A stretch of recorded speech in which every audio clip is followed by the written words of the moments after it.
welcome back to the Collin Cadmus Podcast. Today, I'm joined by Stefan Katanic. Stefan is a lifelong entrepreneur. He co-founded Trading Group in 2013, CoinBio in 2017, and White Label Agency in 2019. But his most recent venture is where he truly found his stride. Today, Stefan serves as the CEO of Veza Digital, a services business that helps B2B SaaS companies build and operate profitable marketing websites that build awareness, trust, and credibility at scale. They've quickly become the go-to website agency for B2B SaaS, having built websites for companies like Chili Piper, Adonis, Trumpet, and Shipwell, to name a few. I talk a lot about SaaS on this podcast, but have yet to talk about the services aspect of B2B, which is not only a massive percentage of the total sales world, but in this case is one of the services SaaS companies rely on heavily for growth. With SaaS pivoting to remote operations, companies are now relying more on outside agencies to manage aspects of their business, like sales operations, finance, HR, and website development, maintenance, and SEO. Stefan has been running founder-led sales at Veza Digital for the past 8 years and is now ready to shift his focus towards mergers and acquisitions and needs to prepare the company for bringing in an external sales leader, which I'll be helping him with as a consultant over the coming months. In the meantime, my audience is mostly made up of salespeople, many of which hope to start their own business and companies someday. Since most salespeople don't know how to write code, starting a services business is often the most realistic option. So I'm excited to dive in and find out how you found your niche and what it takes to build a multi-million-dollar B2B services agency. Stefan, welcome to the show, and thanks for joining me. Thank you, Collin. It's a pleasure to be here. Likewise. We've had a series of conversations leading up to this one, but obviously all behind closed doors, learning a lot about what you're working on and really trying to figure out how I can help you, right? And obviously I just mentioned there, but for everyone who's listening, I'll be working with you over the coming months and probably well into the future, helping you move through the founder-led sales and finally try to step away from that. Obviously, that's a tough battle, and we'll dive into that. But without further ado, let's jump right into it. I've got about 10, 11, 12, 13 questions here. We'll see how much we can get through, but I really want to go through the journey from start to finish without spending too much time in the weeds. I think if we can give people high levels on most of this stuff, it'll at least give some sort of a framework and maybe a foundation for people who are at least thinking about starting their own company. And for those who are, maybe a little bit confused, I'll just make sure that I'm crystal clear here. I generally come from the software space where we're selling software as a service, but then there's also services businesses where you're using really a human component. And sometimes it's software mixed with services. Sometimes you're actually paying people to use the software, which is sort of like what you're doing because you work on Webflow. So your service is people hire you so you can have humans that perfect the utilization of what is essentially a SaaS tool, right? And then you're selling it to B2B SaaS people as well. So there's a lot of overlap in that regard. But I want to get an understanding here, and this is new to me as well, because I don't even think I've asked you this before, but you've started a few companies prior to this. What led you to, what sort of led you to founding Veza Digital? How did you find this niche? This niche was a complete fluke. Let me tell you that. It was back in, I forget the year, I think it was 2016, 2017, around then. I knew websites were the first point of reference for any company. Doesn't matter if you're tech, if you're in healthcare, finance, if you have an auto shop, a family pizza business, whatever it is, websites were always the first point of reference. And I thought, okay, well, everyone hates WordPress. They have no other options. So they're using Wix, they're using Squarespace, whatever. And I thought, all right, let me go to these companies that want websites to be done. They're hiring some sort of CMO. And this is back in the day, like when website builders weren't even that popular. It was just WordPress or like some custom code stuff. We had to program your website. And Wix was terrible. I remember using that for my first website. It was really clunky. Like you couldn't really build an impressive sort of polished website with that. Yeah. And I remember the complaints where I was actually consulting for a startup back in the day, and like, we were trying to get the website done, and it took like 6 months, man. 6 months for a website. They were coding in like, I don't even know the language back then, whatever it was, HTML, some CSS stuff. Anyways, fast forward, I saw an ad on YouTube for a no-code CMS. I'm like, no code? How's that possible? Let me see what this is all about. I took a quick demo of the product. I saw a video of how you can just go into a designer and you can manipulate the front end, and the code in the back end is moving, I guess, and adjusting towards what you're doing. I was like, well, I'm not a developer, I'm not a designer. I sure as hell know how to sell this, but I can't actually work on it. So I basically brought on a developer to basically help me develop these Webflow websites. And the sale was so easy for me back then. I was like, hey, do you want a no-code website? Oh yeah, gee, our team would really like to have a no-code website that we can launch relatively fast. So I basically white labeled their elevator pitches from Webflow back in the day for my clients. And they were just like, yeah, sure, let's do it. And then that same video that sold me on Webflow, I just circulated that one video to all my prospective clients and my leads. And like, wow, this looks really amazing. Let's try something out. And so the first couple of websites I sold for like a few $1,000s, man, Canadian. So a startup scene in Toronto, sell it, get to know about it a little bit better, get the feedback. And from there, I'm like, wow, I really got something here, because I think back then it was just us and a few other agencies that were doing Webflow. And we thought, all right, this is a real good opportunity. Let's double down on this and let's go all the way. Fast forward to today, we actually started our business a little bit differently than traditional agencies. We always try to remain lean and mean on the actual delivery and production side. We were always really good at sales and marketing, and that's how the company started. We would sell a job first, and then either we do it. When I say we, it was a team of like two guys that did it for us, and then or give it to another agency that's learning Webflow, wants to get more exposure into the space. And so copy pasting that model over this span of time, we've now we're a global marketing agency. We start all of our client engagements with building a Webflow website. And companies now, B2B SaaS companies, their CMOs are savvy enough to understand now what no code means, how easy it is for their team members with no coding experience or programming experience to go and use a Webflow CMS to actually operate their business and do content marketing, SEO, making landing pages, using elements from the library to actually go and help turn these campaigns that they're running into an actual functional website that they're sending traffic to. And so for us, it's been a hell of a ride. Over the last couple of years, it's become obviously more competition in the agency space, but companies, B2B SaaS companies, everyone's adapting now to this new trend. And so we were lucky to ride the wave onto where it is today. However, even now today, because of our hard work and dedication in the space and helping our clients out, we have a really good retention rate. Clients are always referring other clients. When people are getting laid off or they quit one SaaS company, they go to a next one, they talk about us and they talk about Webflow. So we've done a lot of good work in the space. Let's just say that. And we're really proud of it. And we want to continue working the way we've been working. Well, congrats on the success. I've definitely heard the name come up more times than I can count over the last few years. You guys are making waves. Did the move to remote really cause an uptick in demand for agency work with startups? Is that part of why you decided to focus on the SaaS niche? That, people are, I know in general with companies moving remote, they've looked to rely on agencies a bit more, just bring in less full-time people, less people to manage. Has that played a role in this success? Oh, definitely. Like I think during the coronavirus, a lot of people were hitting us up because they wanted to get their website. They were working from home. So the commute that you had to commute to work, now you have that time to focus on working business. And so naturally they wanted to redo their website. They thought, okay, it's cool. We can work with a remote first agency. And we were always remote. I mean, we have our offices. Even today, our offices are, they're hybrid offices. We have an office in Dubai. We have an office in Belgrade, Serbia. And so people come as they want on a certain schedule. But I like my freedom. I like being flexible. I can travel between different time zones whenever I want. And I want the same thing for my team and our partners that we work with as well. I'm a big believer in this is the new way to work. I don't think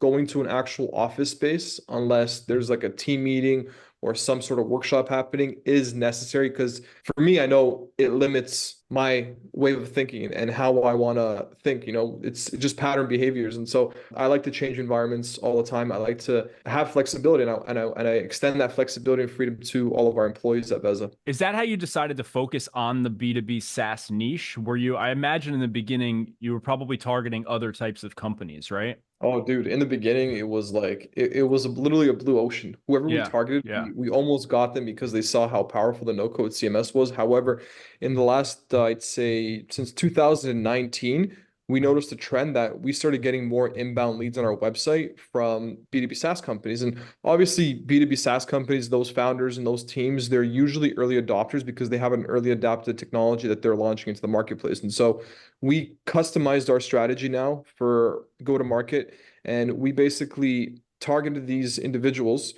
that were working in these companies that joined the company brand new, that have a fresh round of funding.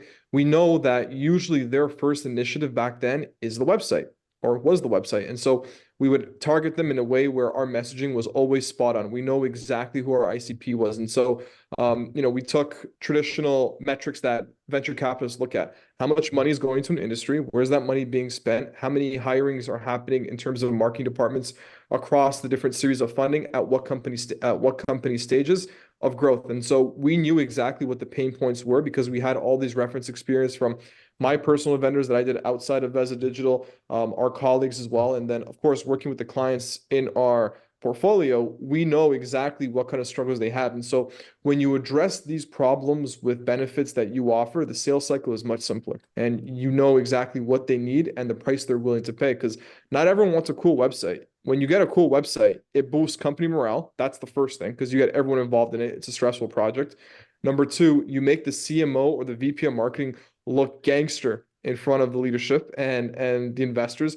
Everyone flexes about the website, and from there, natural word of mouth happens. And that was our secret to success, man. Doing a good job, targeting people, and then them referring more business to us. When you say website, because you just brought back some flashbacks, it's so true. When a company launches a new website, like it really does, in this probably almost horrible, superficial way, boost morale throughout the entire company. It does. Because it shouldn't. When you think about it, like it shouldn't be that important. Like it should be important to the customers, but it really does have this big internal effect. I imagine when you say that, you're sort of including somewhat of a brand refresh that generally comes along with a website migration, right? I mean, if someone migrated their website exactly from one platform to another, it might not have the same impact, but encompassed in the work you're doing is generally a refresh of the brand, if not a complete overhaul as well, right? And they all talk about it. They talk about it to their friends, to their family members, like, oh, wow, work was so crazy this week. We just launched our brand new website. Oh, that's cool. Let me see it. Oh, let me show you. Laptop comes out, you're giving a cool demo, and it's a good feeling because you were a part of something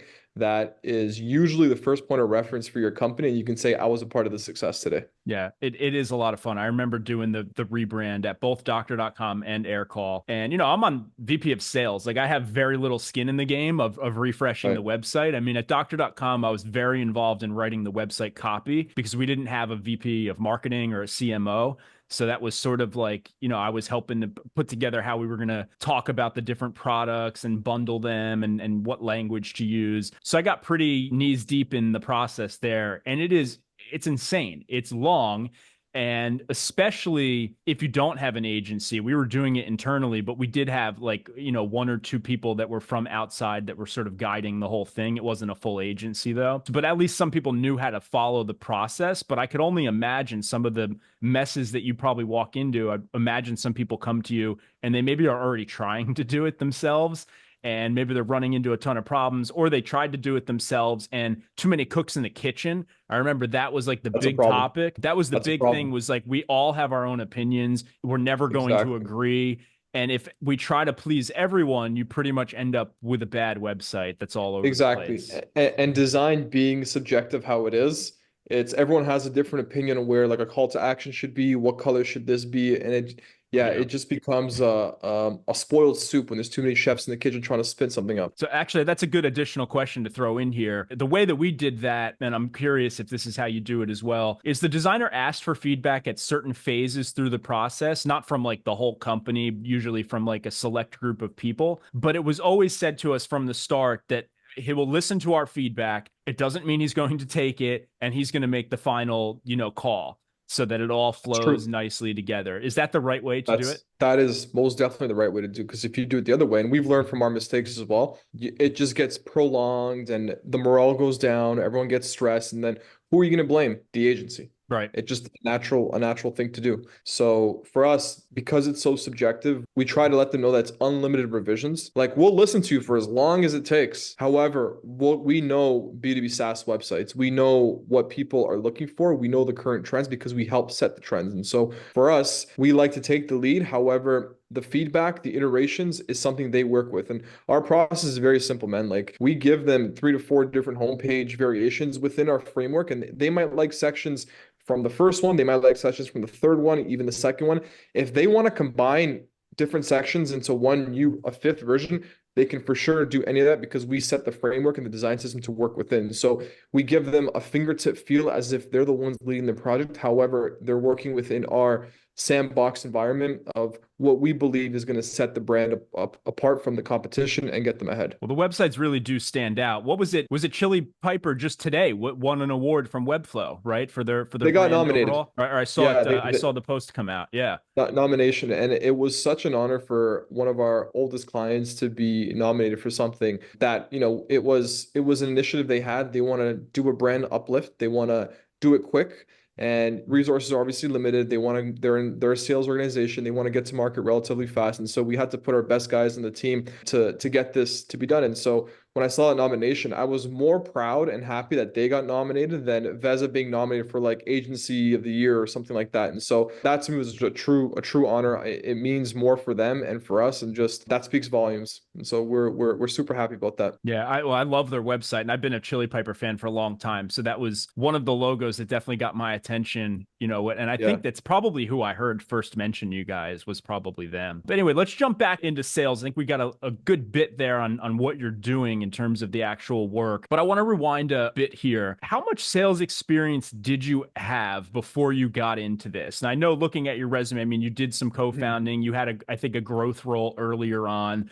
But how Yep. experienced would you consider yourself? Did you feel like you were a salesperson at that time, or was most of I had to learning learn. sales later in Dude, Veza? I had the ships burned. I had no way out except for sales. There were situations in my career where payroll was a week away, and I knew the only solution was to sell. Sell, sell, sell, sell, sell, and then make myself another 30 days of runway, 40 days of runway, whatever it is. And so I knew that if I wanted to get ahead in my career, if I wanted to be responsible for all of my employees and partners and team members, that I had to learn this stuff. And I didn't learn the traditional way, like, I took courses on, I took how to, like negotiation courses. I took courses on like how to speak, body language, all that stuff. But Did you go there's out this, to like formal training, or you did I like some did. online Yeah. stuff? Oh, you did. I did Wolf of Wall Street's training. Oh, Oh wow. yeah. Yeah. I did Grant How Cardone's was it? training. It was good. It Oh, was you very did the two. immersive. You did the two like quintessential classic. Yeah, Jordan Belfort, that's his name. And for me, like I had no other option. So I had to put myself in that situation with my back towards the wall and literally sell my way out of all the problems I was in when it came to all of my business and vendors. And that's how I learned business. That's how I learned people. That's how I learned hiring. That's how I learned marketing. I learned how to speak to different ICPs depending on what their role and goal is of the company. And I knew how to dissect and understand underlying objections from people, right? Because remember, like you're dealing with people who have an ego and an identity at a certain company. They have certain standards to live up to. They made promises to people. They got a family to support. And so people are communicating from two sides of the spectrum, either with greed or with fear. So if you can tone your language to one of those two major dissonances, there's a higher likelihood of you closing a sale. And so I'll give you an example. Like some clients that we have, they're super ambitious. They just want to grow. They want to sell. They want to basically buy back their investors that invest into their company. And we love working with those guys because they don't care how it gets done. They just care that it gets done. So there's not a lot of those like subjective design changes. There's not a lot of like, oh, is this client first or this Veza first, like the back end and how we code. They don't care for that. They just care they get results after the website launches with their marketing and sales campaigns, and we attune our language towards their personas. However, when it's someone that is doing a migration from one website platform to Webflow, for example, they're scared about losing, some SEO they built up, some cool landing pages. And so those decisions are made from fear because they don't want to look bad in front of management, and they also don't want to fall behind from their competitors and possibly lose their job. And so if you attune your language to that persona, there's also a good chance. And there's a really good book on that. It's called Words That Change Minds by Shelley Rose. That How to Win Friends and Influence People have been the number two books I've only read in sales, and then been to these like sales workshops and practice, man. Just pure practice and speaking to people and listening more than I speak. Because when you listen actively and you understand where people are coming from in their state, you can be a chameleon and bend to that. And I truly believe if you act as a fiduciary to the person that you're speaking to, you can definitely retain him for a very, very long time. I love it. It's interesting to hear the way you explained back, because it might have even been Jordan Belfort that I learned this from a long time ago, because I think I remember watching a bunch of his videos after the movie came out. I mean, he Yeah. teaches the straight line persuasion, right? So this concept of staying on the line, and then you have sort of these guardrails where they'll sort of throw you off track a little bit, and you got to bounce yourself back. I always liked that. Right. that sort of visual concept of sort of following a sales process. And I always teach people, and actually now that I'm thinking about it, this was actually in my first sales training before I looked at Belfort. So it's interesting how a lot of this stuff just never goes old. It doesn't change, because you described it as greed or fear. And the way I've always taught that is just with different words, which is desire for gain versus fear of failure. And the statistics that they say is that roughly 20% of people make decisions through a desire for gain or through a greed, as you refer to it. And then about 80% of people make decisions through fear of failure. And so the idea in sales, you want to try to figure out which one of those groups you're selling to. It's going to change completely how you're going to present your case, and really how you're going to answer any question, objection, or whatnot. I always tell people, if you're unsure, just assume they're fear to failure, because the odds are more in that ballpark. But if you try to sell someone based on fear and they make decisions for desire for gain, it's like you're running in a rat wheel, right? Like you can't. You're really running a rat wheel. That's it. Yeah.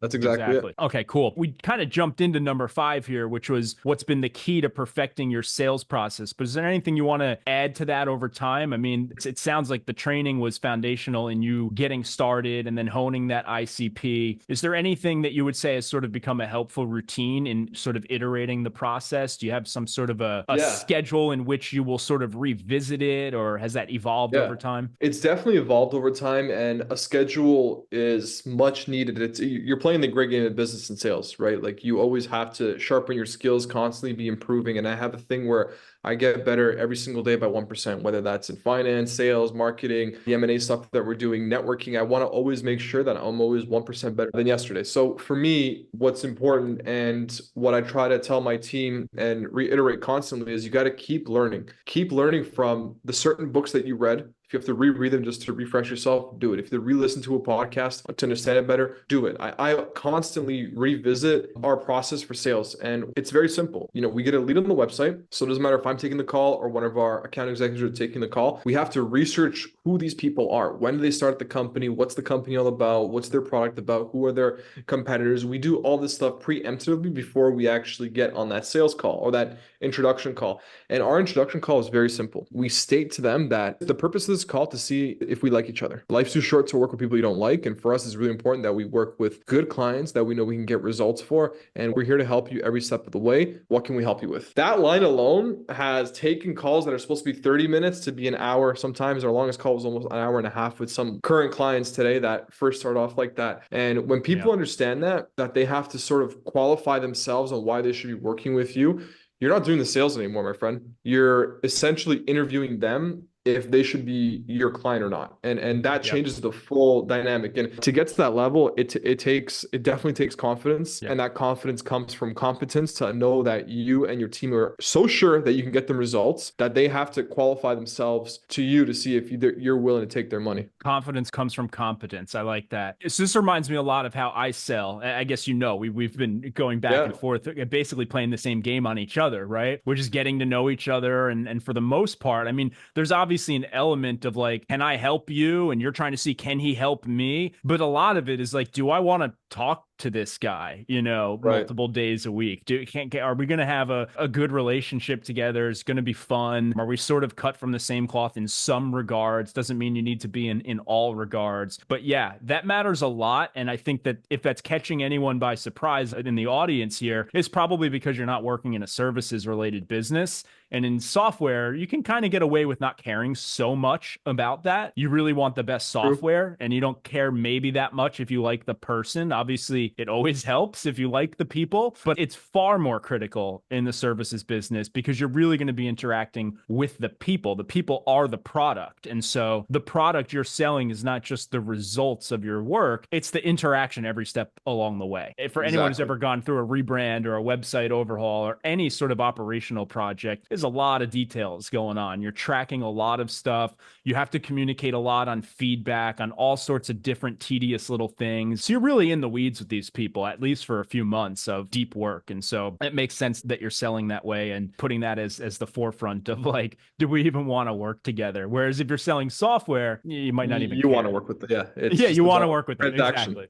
Yeah, exactly. So after 8 years of founder-led sales, why is now the time to transition into bringing in some salespeople? And I know you've tried to do this, and we'll get into that in sort of the next question, but what made you decide now's the time for me to no longer be the person closing all of these deals? Well, it's to the point where my time has become more valuable and I have a higher impact doing other activities within the company and on the company actually. And so for me, it's always been, how do I replace myself? How do I replace founder-led sales with a playbook? How do I teach someone to operate that playbook? And then how do I teach that person to teach someone else and innovate that playbook? And that has been always a challenge for me because I'm not sure if I was hiring the right people. I wasn't sure if I should have hired based off of grit, if I should have hired based off of ambition, or if I should have hired based on discipline to stick to a process. And so for me, I know that sales can be highly rewarding. However, salespeople do have their dry months or dry quarters. And look, that's all a part of the process. And you can't blame anyone for that. You can't blame the AEs. You can't blame the SDRs. It's market trends do happen. But how do you protect yourself against market trends? These are relationships. These are networks. This is you giving value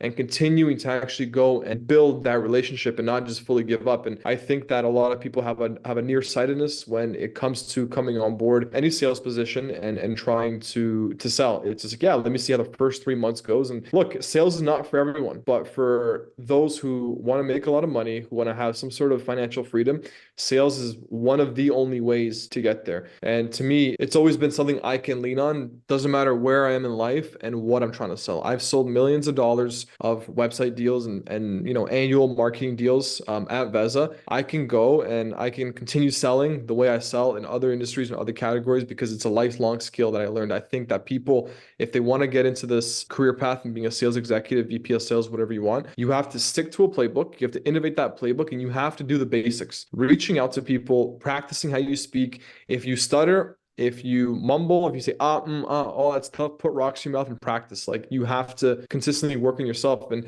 people start with a lot of enthusiasm, but when the results don't come as fast as the enthusiasm leaves, they start going on vacations, taking time off. Oh, let me go and do this. Let me go for a haircut. Life excuses, what I like to say. Chilling is not beneficial for anyone. You're just wasting time, right? And so I've been able to weed those people out over the last couple of years. I have a really good appetite for hiring people, what kind of players to hire for. And look, the A players, they're working at really good companies and they're compensated really well, or they started their own thing. So on the free market today, you either got to poach or you got to hire B players and hope they become an A player. So for us now, this next stage, we're in a high growth stage. We've grown a lot from sales. I mean, I don't do the full sales myself. We have account executives that help. However, some of these new larger accounts that come through, I'm usually the one that's trying to co-sell them with our account managers and our growth partners. So it's not 100% leaning on me. We have a system in place. We have members of the Veza team that conduct these sales. But when it comes to the closing line and the ticket prices out of the comfort zone of certain people in the team that they're aspiring to be to, that's where I come in with that little confidence boost for the client and for our team members. Got it. Well, we found each other at the right time because this is really the phase where I think founders struggle the most. And it's the phase where I tend to step in and help, at least since I've started my consulting business, because transitioning out of founder-led sales is really hard. It's really hard. Tough. It has to happen in a few different phases. And I think it's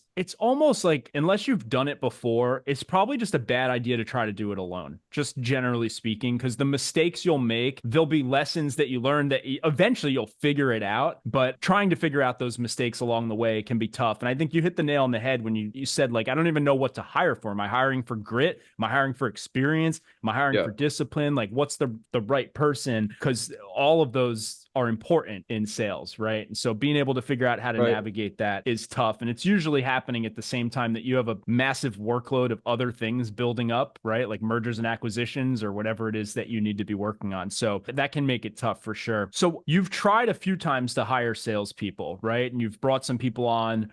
What, in the instances where it has not gone well, what hasn't worked? What are the biggest lessons that you've learned there? Biggest lessons that I've learned, getting people to stick to a process, and that process can be fluid. So how do you get people to stick to a certain process that they help innovate or that they create and stick to that, right? Yes, we can argue people should to show up every single day. Most people do show up every single day. It's just when they're in that day, are they going through the motions of that process and going through that playbook? Are they genuinely excited? Because, enthusiasm, it's key to sales. You have to make yourself enthusiastic about what you do. It is a job, but you shouldn't be treating it as a job. I've seen salespeople in my career that work 60 to 70 hours a week, and they're literally at the top 3% of salespeople globally. I've seen it firsthand how these people function and how they're high performance, and it's actually possible, but things get in the way. Excuses get in the way of why they can't do it. And my core team at Veza, we're all A players. We know what we're doing. We know how to do it. However, it's time for us to elevate. It's time for us to find a way to exclude ourselves from doing these day-to-day sales. It doesn't matter how big the sales are, if it's as low as 15K to as high as 250K. We want to remove ourselves. And for me, I've always had a challenge with salespeople. I look at their calendars and it's empty. They're relying on inbound. They're hunting for outbound, but they get one outbound per month and it's not even a good lead. And they're just like, cruising, and they're trying to figure out, what do I do? Right. And so in sales, you got to be 50% hunter, 50% farmer, and you have to be that kind of persona. There's networking events you can go to. There's online webinars you can go to. You got to host things yourself. And this here it's all a part of a playbook that someone has to create who really, really wants it. I know that if I went to an organization and my incentives were aligned with the company, I would go work for someone else if the incentives were there. It's not hard. Just put the ego aside and get to work. And the problem is people have egos. And so when you're young like us and you're hiring people your similar age, right away, if they're doing sales, there's an ego clash that's happening constantly, right? And so I think a lot of founders that I spoke to struggle with that as well when it comes to doing sales. And so they mostly rely on founder-led sales. So the key lessons that I learned is having the individual commit to a fluid playbook, be disciplined enough to go through it, have the grit to grind it out on, when it's good, when it's bad, and actually try for a long, long period. That's literally what it is, right? And so you can't replace that. You have to constantly hire people and filter people to see who's actually got it and who doesn't have it. And some people find out that in the first 3 to 4 months, they're really good at SDR roles, but they're not good at actually going and presenting the value. And that's okay. People can divest and go to different parts of sales, and that's totally fine. And some people are really good at account executive and managing that relationship and keeping it instead of going out and reaching out and pitching for the first time. And that's okay too. However, people have to communicate to their leadership that this is the direction they want to go into. By going to this direction, they believe they're going to become XYZ better. And this is the compensation I want for it. That's how I work. If someone comes to me saying, Stefan, I want to do $1 million of sales this quarter. This is how I'm going to help do it. However, I need a closer on board. These are my targets. 9 times out of 10, I'll say yes. That one time I say no is because there's something fishy about the person's track record or something like that. And I'll say no. But usually I'd be pretty open to this. And I'm sure you would as well if someone approached you with an idea like that and to go and pursue it. Yeah, but my biggest struggle was lack of transparency and commitment after they got disengaged because of outside forces, because of the market trends and things that are happening. Yeah, I call them founding AEs, which are sort of the first AEs that you hire that are going to report to the CEO or co-founder, whoever was running sales prior to that. It's the first hires that you make. They're the hardest, but they're also very unique. They're going to be very different than the AEs that you'll hire 2 years from now or 3 years from now, because you're really looking for, the correct term is intrapreneur, right? So it's not an entrepreneur, it's an intrapreneur. So they have an entrepreneurial mindset, but they're working within someone else's organization. And what I mean by that is they're the type of person who will roll up their sleeves, figure things out for the first time, help you create that playbook, right? They don't just want to follow it. They want to help make it. They want to help make it better every month. Whereas when you get later into scale and you start hiring sort of a different breed of salespeople, the full-time employee is generally going to expect you to have a playbook. They want to know the answers to the questions. They want to know what works to be successful. But when you're in those early days, you don't necessarily have all of that figured out yet. You might have it figured out for yourself as a founder. You might say, I can close every deal. I can do all this, that, and the other thing. But even if you get another person to replicate that, they're not the founder. And so it actually comes off different and the results are different because the client's not talking to the founder. It's just a very different dialogue just because of that alone. Absolutely. Even if you add in the fact that, you know, in the early days, you can agree to things without having to go ask the founder, hey, can we do this? Hey, they want this guy. Like,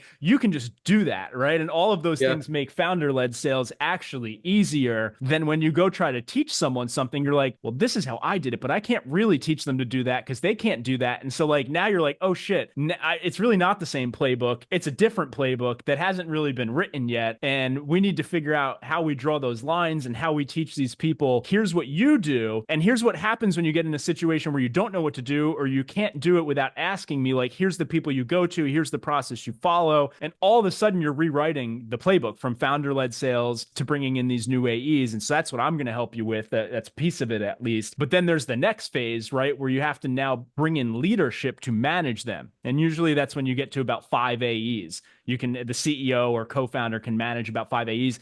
And then they're getting to this point where they're like, now I need someone to sort of manage them. Now, I like to try to find someone on that squad who can sort of become the manager, because it's going to be a lot easier if you sort of, and you kind of try to look for that when you're hiring those AEs, like who has some chops to grow into sort of that leadership 100%. Role, right? So, okay, cool. What would you say to someone who's maybe considering this today? You know, they're thinking about starting a services business, and maybe you could even give this advice sort of to me. Like, I've started a services business, but I'm the only piece of it, right? Like, I'm selling my time. So while it is a services business, it's also really not. It's not an agency. What would you say? What is sort of the blueprint, high level, if someone wanted to either start a services agency, or someone like me who's thinking about like, hey, I have all this demand for what I do, but I only have so much time myself. If I want to scale this thing, like I really have to, you know, bring on people. Is there sort of a suggested blueprint for how to go about that? There is. If someone really wants, here's the thing, before I get into it. And I don't want to, by the way.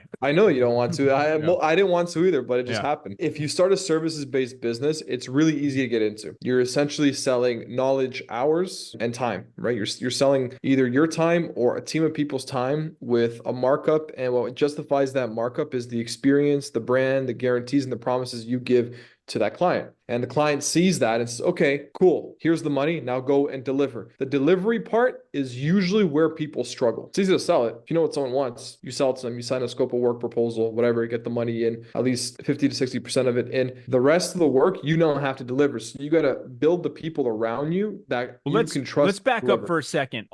So let's say that the person is not necessarily already an expert in a certain field or something, and they just want to start a services agency. They have this idea. How do you land on, here's what I can do? Like, maybe they are not the product themselves. Maybe that's a better way of asking it. Like, if I'm not selling my time and I have to actually bring on some staff, do you have any advice on like how to sort of find a niche and how to manage that cost structure, right? Because how do you pay someone to start doing work before you have money? Or is the idea close a sale, get the revenue, and then hire the help? Very, very smart question. And yes, it is that actually. So in the early days of Veza, that's what we did. We saw that Webflow was an industry. We didn't have a team. We had a few people and that's it. We would sell the service and then we would find an agency to go fulfill it for us. They give us the price. We add our margin on top. And, you know, we never did two things. We never touched the money and we never did the work. And here we are today doing mergers and acquisitions and buying these companies now to go and help us fulfill the work, because we realized that we want to keep the IP within the brand. And if we're going to build a top agency, I should say, for B2B tech companies, that we need to basically hire the best people, but not hire because you can't find them in the open market. You got to aqua hire them. And so here we are today. But I think for anyone listening today, it's really important to find a niche that is in certain demand. You can sell anything. For example, fall's coming right up. So if someone's going and searching for someone to pick up their leaves on their lawn, start a sales business that calls people and say, hey, do you want the leaves clean on your lawn? We see there's a lot of trees on your street. Do you want a nice green grass and keep it green? Yeah, sure, of course. Okay, well, the cost is $1,000 and you pay this company now $500 to go do the job. They come, they do the job. This company is happy because you're doing sales for them. Client's happy because they got a service. You're happy because you made the sales and you connected them. So you're a middleman. And I think if people really want to get into it, there's plenty of opportunity out there. I love it. That's what I was looking for, because I think that's probably the easiest way to start a business, right? Because you don't need inventory.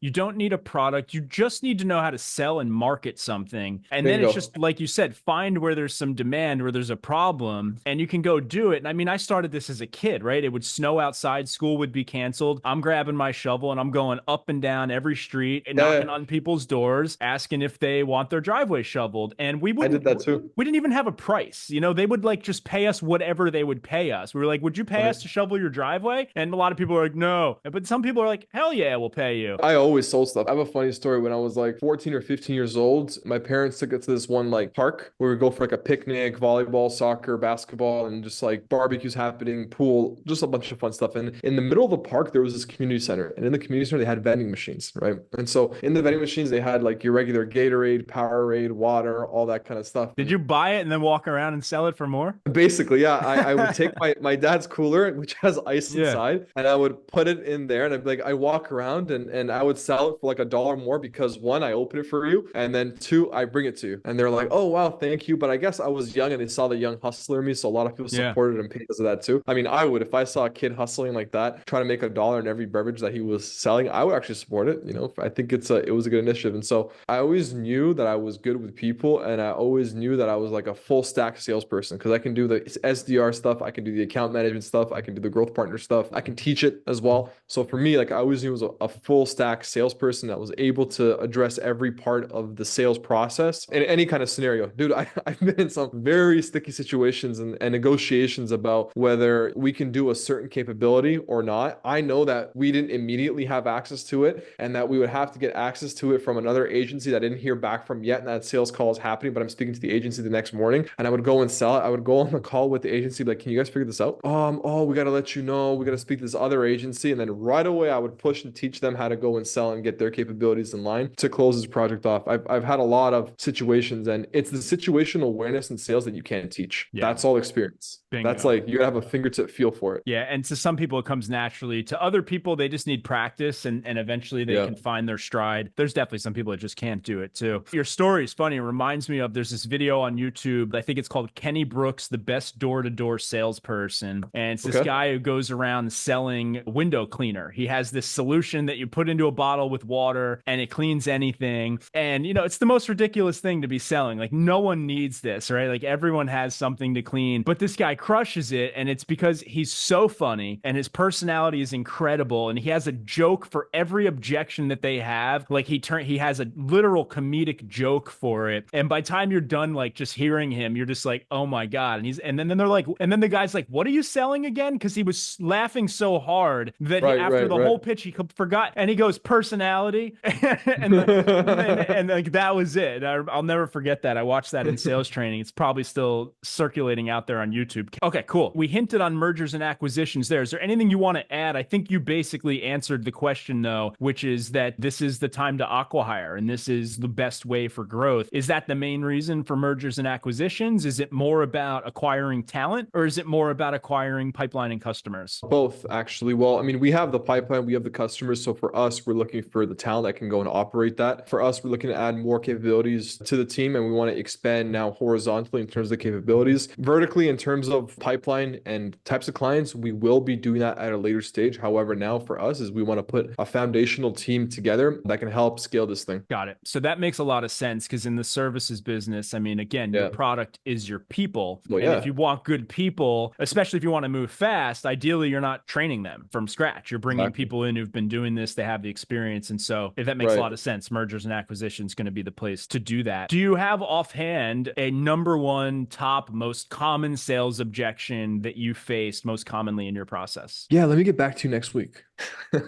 How do you handle it? Well, it depends on the context. So if I'll give you an example. We had this client prospect back then. His team was in Japan, but he was in San Francisco. So when he said, I'll get back to you next week, I understand why he got back to us next week. Because by the time you go to sleep, they're waking up and you got to catch up. There's that window there. So you understand this is the situational awareness that most people need to understand is time zones are actually a valid excuse for some people if their management is in Tokyo and he's all the way in San Francisco. Like it makes sense. And those are real things. And when people give you objections, there's some truth to it. Like, hey, we got to wait a little bit until Sally gets back from her maternity leave. All right, cool. Well, let's wait for Sally to get back because, you know, this project is key with her and we need to wait for her. So some objections are real. However, when people are asking me or saying, yeah, I'll get back to you next week, or I'll decide later this week, usually what that means for us, at least, is they're talking to 2 or 3 other agencies and they want to basically reference our quote. And we're really useful to the people who send no to us because we make sure that within 48 hours, people get a proposal from us. They know what the price is. And if they want to leverage that with other agencies, they can for sure do that. Everyone can know our name. If they say, hey, well, Veza Digital quoted me at this. For us, it's fine, whatever. We're leaders for a reason in the space. And if we have to lead price negotiations with other agencies to win that business, fine by me. I think good and your energy pricing's public, right? Your pricing's on your it's on our website. So it's not like you don't care if they're showing your proposals. It doesn't matter. For us, what matters is the relationship. And most people come to us for the relationship. And we make sure to always ask, what are you looking for in an agency partnership? And usually, creativity, this, that. But what people are mostly looking for is clear and transparent communication and that they can trust the person. That's basically what they're asking is, can we trust you? The answer is based on usually trust factors. And so is that because they've already checked off the quality by just looking at your website and seeing what you've built? Yep. That's usually the case. Interesting. Okay. So that's something I'm excited to sort of learn, more about as I get involved with you. But it sounds like assessing the quality. I hadn't actually thought about this, but it's not like a SaaS product where like we need to use it to know how we like it. These are designers who are usually scoping out your work. And so they'll go to your website, they'll look at your portfolio of case studies. And is that generally enough for them to say, okay, they are capable of achieving the quality of work that we want? And so now most of the sales process is like, do we want to work with them? Can we agree on price? Exactly. And so they see the case studies, they see the logos on our website, they see our blogs, they see our website, they see what our process is to actually book a call with us and what it feels like. And that's a reflection of our experience. And we usually hop on the call, and depends if I'm selling or one of our growth partners is selling. It's usually a fluid call. We do make it clear that this is a discovery call for us to see if we like each other,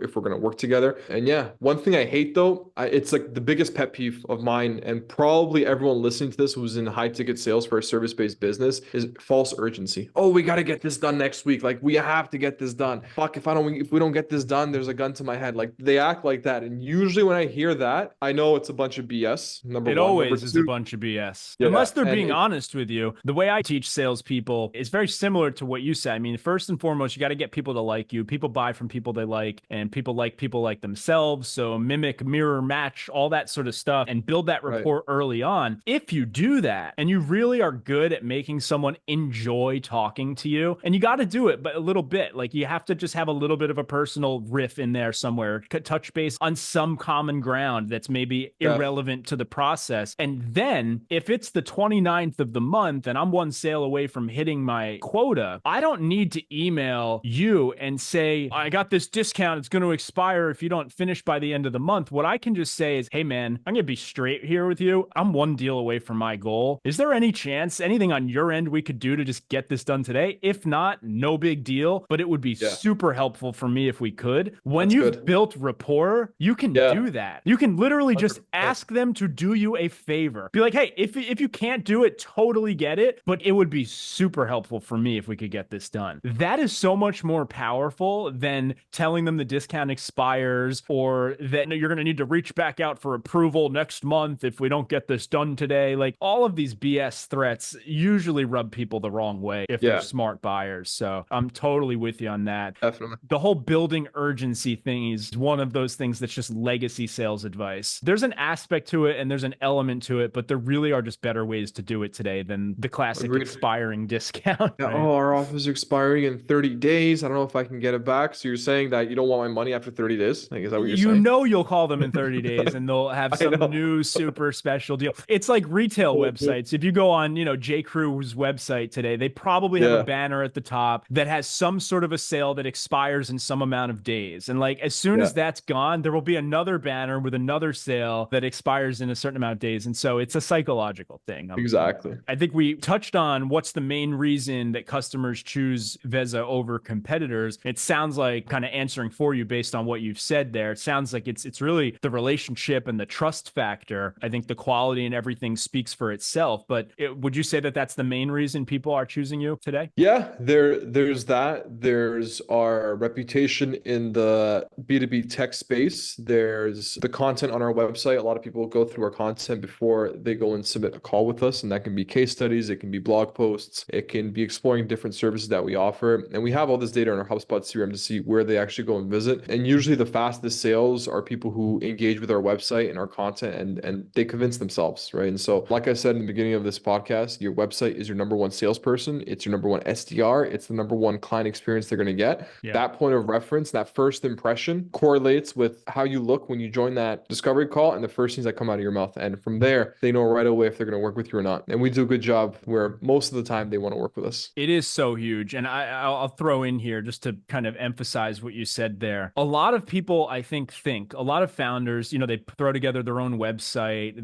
They use Webflow or maybe they use Squarespace or whatever. A lot of people think they built a good website. And I am one of those people. Like, I think my website's good, but I know that it's not. Like, mine is just a functional website, right? It's just sort of basically a place for me to put certain information. So I don't care so much. But if I'm running a SaaS business, like, you're actually spending money to drive traffic to your website. Like, I don't do that, right? I just LinkedIn posts and people go to the website, like whatever. But if you're spending money to drive traffic to your website, you're building a business, to not have an expert create the website is so short-sighted. And I see it all the time. You'll go on a startup's website and you can tell the founders built it themselves and they don't really know what they're doing. And like, maybe it looks good on desktop, but then you open it on an iPad and all the stuff is like mushed together and it doesn't look right. Or, you try to look at it on your phone and certain things aren't right, or the color schemes aren't right. Like, I was on a website the other day and they have like a light gray background with white font on the top. And it's like, people can't read that. Like, how do you make that mistake? Right. And so I see that stuff all the time. So just to emphasize your point there, like, first impression, it really matters so much, especially if your product is good. Your website should probably be at least as good, if not better, than your product. Agreed. Right. 100% of the time. It's so simple to sell websites. However, the challenging part is convincing these marketing and sales leaders that don't quite understand the value of the website because they're so product-led growth focused and they're so focused on like just the tech side of it. And look, it's important. Like you said, if you have everything lined up properly, you can be a unicorn. Like, think about this experience. You have a shit website, but your product's amazing. People are like, what the fuck's wrong with these guys? And sometimes it's just sometimes it's the copywriting, right? Like, sometimes the website looks okay. And if you're the founder, you read it and you're like, oh, this makes total sense. But it's because you already understand your product. If someone else reads it, sometimes it makes no sense, right? And often it's like, we're the number one engagement solutions resolutions platform for X, Y, and Z. And just like, what is this mumbo jumbo of words that you've concocted here? Like, maybe we call that?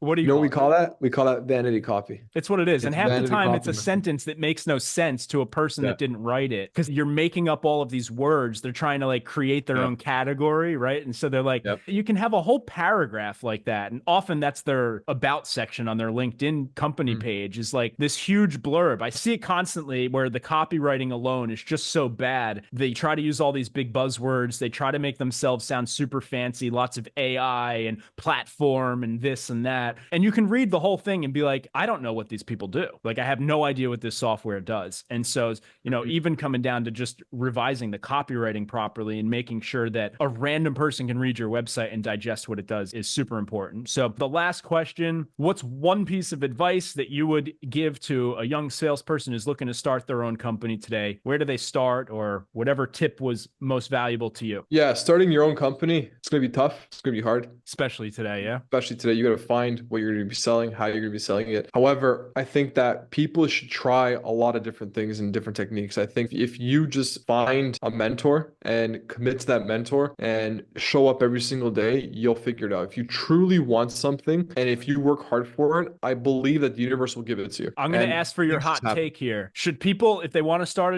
a company, should they quit their job and just go all in, or should they start something as a side project and try to build it up to something before going all in? And I think both answers can be right. Just for the record. I would say quit your job and just go all in. I mean, everyone has a different. I had a feeling you'd say that. Yeah. I mean, everyone has a different circumstance. Because I wouldn't normally do that. I'm much more conservative, but I wish that I could do that, because I actually think that's the mentality it takes to really succeed. You need to put yourself into the corner. You can always find a job. Jobs are just, in this market we are today, you can always find a job. And actually, you have more leverage saying, I went to go start my own thing. I sold some stuff. I want to figure things out. However, I'm coming to asking you for a job because obviously it didn't work out. I want to help you build your business. This is what I learned. And it just makes this a hiring process of you looking for a job inverse. And so they want to work with you because you actually went and tried. And I would respect it. I would hire someone who came to me to say that, but go all the way. way. Quit the Just go job. all in. Quit the Obviously, job. if you have put your- kids to take care of or something, make sure you're putting food on the table. Yeah, But, move your savings to your checkings account and get to work. I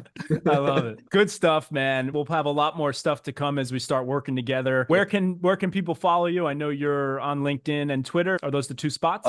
Two spots are LinkedIn and Twitter. Yeah. Awesome. Well, everyone check out Veza Digital. If your company website sucks or if it just needs to be better, this is the place to go. And that's Thank you, Collin. VezaDigital.com, VezaDigital.com. We'll have all the links below in the show notes. But thank you, man. Appreciate it. Thank you, Collin.